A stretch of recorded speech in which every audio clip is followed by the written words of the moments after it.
Hey everybody, what is going on? I hope you guys are all doing well, and welcome to another tutorial video. In this video, I'll be explaining to you guys how you can fade out or fade in your videos in Clipchamp, so let's get right into it. Firstly, once you've imported your video, you want to select it and drag it into the timeline down here, and make sure that the video you're editing is selected.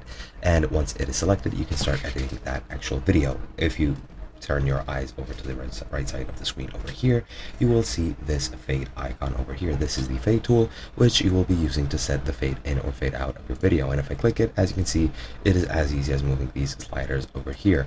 As you can see, it goes up to 2 seconds by 0.1 second increment, and you can set it up any way you want. If you set the fade into 2 seconds, it'll take 2 seconds until the opacity of the video is fully in display, and the fade out is pretty much 2 seconds before the end of the video. The video will slowly start to fade away, and that is pretty much all you need to do. Now, when it comes to audio, I'm not sure if this will fade in or fade out the audio as well. However, you can just detach the audio and set the fade in and fade out of the audio as well very easily by going into fade once you select the audio and set it up to the appropriate times. And that is pretty much all you need to do. Hope you guys enjoyed, and I'll be seeing you guys in another video.